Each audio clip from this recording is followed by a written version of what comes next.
Ruby क्लोको murder case 1957 में दक्षिणी Wisconsin में 50,000 की आबादी वाले मिशिगन लेक टाउन शेबोएगा की रहने वाली 21 वर्षीय रूबी क्लोको ने अपनी 6 महीने की बेटी जीनीन का शारीरिक शोषण किया और उसकी हत्या कर दी। बच्चे की संदिग्ध मौत के बाद क्लोकोव ने पुलिस को बताया कि बच्चा सोफे से गिर गया था। हालांकि शव परीक्षा में 2 मस्तिष्क रक्तस्राव, एक आंशिक रूप से ढह गया फेफड़ा और 3 खोपड़ी के निशान, एक सोफे से गिरने के साथ असंगत चोटों का पता चला। शेबोएगा काउंटी कॉर्नर ने बच्चे की मृत्यु को आकस्मिक बताया। मौत के इस फर्जी तरीके के फैसले के परिणामस्वरूप पुलिस ने हत्या की जांच नहीं की। आपराधिक न्याय अक्षमता या उदासीनता का यह आश्चर्यजनक उदाहरण विशेष रूप से दुखद था क्योंकि मृत बच्चे का 2 साल का भाई था और रूबी क्लोको फिर से जन्म देगी। 1964 में रूबी क्लोको के शिशु पुत्र स्कॉट की उनके पालने में रहस्यमय तरीके से मृत्यु हो गई। 7 साल पहले अपनी बेटी जीनीन की संदेहास्पद मौत को देखते हुए ये समझना मुश्किल था कि शेबोएगा के अधिकारियों ने इस बच्चे की मौत की जांच क्यों नहीं की। अगर एक शव परीक्षा होती तो दुर्व्यवहार के कारण पिछली चोटों के संकेत होते। इस हत्याकांड मां को जीवन भर के लिए दूर करने के बजाय स्थानीय आपराधिक न्याय कर्मियों ने इस महिला के लिए माता पिता की अपनी दुखद शैली का अभ्यास जारी रखना संभव बना दिया। अंत में 2008 में क्लोको का 53 वर्षीय बेटा जेम्स, जो 2 साल का था, जब उसकी मां ने उसकी बहन जीनीन की हत्या कर दी थी, माता पिता के दुर्व्यवहार की अपनी कहानी के साथ सामने आया। जेम्स क्लोको के अनुसार उसकी मां ने उसे बार बार पीटा जहां तक वह याद कर सकता था।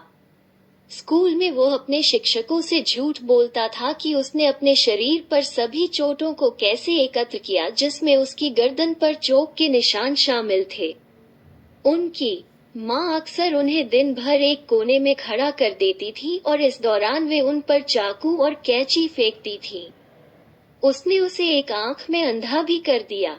जब वो 13 साल का हुआ तो पोस्ट ट्रॉमेटिक स्ट्रेस डिसऑर्डर से पीड़ित जेम्स घर से भाग गया। उसके बाद 18 वर्ष की आयु तक पालक माता पिता की एक श्रृंखला द्वारा उनके साथ दुर्व्यवहार किया गया। जेम्स क्लोको के बाल शोषण की अपनी कहानी के साथ आगे आने के बाद जूडी पोस्ट, रूबी क्लोको की छोटी बहन, ने अधिकारियों को बताया कि जब वे बच्चे थे तो रूबी ने उनका शारीरिक शोषण किया था। पोस्ट में ये भी बताया गया कि रूबी ने अपनी नवजात बेटी जीनीन को जमीन पर फेंकते हुए देखा।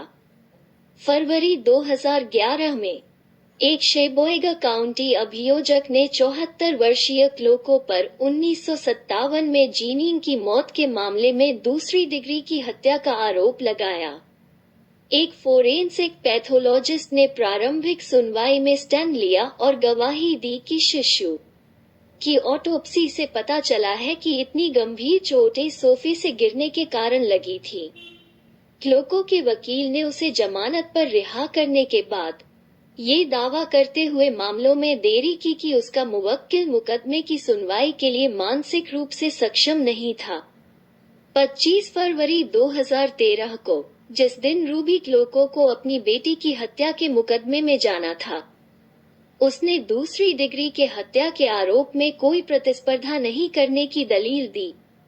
क्लोको, जिसने जीनिन की हत्या करना स्वीकार किया था, को 15 अप्रैल 2013 को सजा सुनाई जानी थी। शेबोएगा काउंटी के न्यायाधीश एंजेला सोकेविक्स, प्रतिवादी के वकील और अभियोजक के बीच किए गए दलील सौदा समझौते के अनुसार क्लोको को 45 दिनों की जेल और 10 साल की परिवीक्षा की सजा देने के लिए कहा गया था। नो कॉन्टेस्ट याचिका के बाद संवाददाताओं से क्लोको के वकील कक ओबियर ने कहा कि इतने वर्षों के बाद अपने मुवक्किल पर हत्या का प्रयास करना अनुचित होगा क्योंकि इतने सारे गवाहों की मृत्यु हो चुकी है। बचाव पक्ष के वकील ने कहा कि क्लोको बहुत दिल के दर्द से जूझ रहा था। डिस्ट्रिक्ट अटॉर्नी जो डेकेको ने मीडिया को यही समझाते हुए कि उन्होंने दलील के सौदे पर हस्ताक्षर क्यों किए, क्लोको की उम्र और खराब स्वास्थ्य का उल्लेख किया। अभियोजक ने ये भी कहा कि क्योंकि सीमाओं के कानून ने उसे हत्या के अपराध के साथ क्लोको पर आरोप लगाने की अनुमति नहीं दी, उसे हत्या का मामला साबित करना पड़ा, जो परिस्थितियों में मुश्किल हो सकता था। ऐसा नहीं है कि इस मामले में अभियोजन पक्ष के पास सबूत नहीं थे। प्रतिवादी के कबूलनामे के अलावा जिला अटॉर्नी के पास उसकी बहन की गवाही और उसके बेटे जेम्स क्लोको में एक सम्मोहक गवाह था। न्याय के नाम पर इस अभियोजक को मुकदमे को आगे बढ़ाना चाहिए था। उसे क्या खोना पड़ा?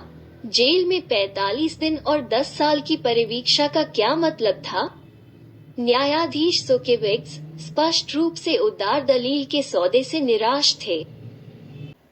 क्लोको को 10 साल की जेल की सजा सुनाई, जबकि न्यायाधीश शायद ही कभी याचिका सौदे की शर्तों की अवहेलना करते हैं। इस मामले में ऐसी कार्रवाई उचित थी।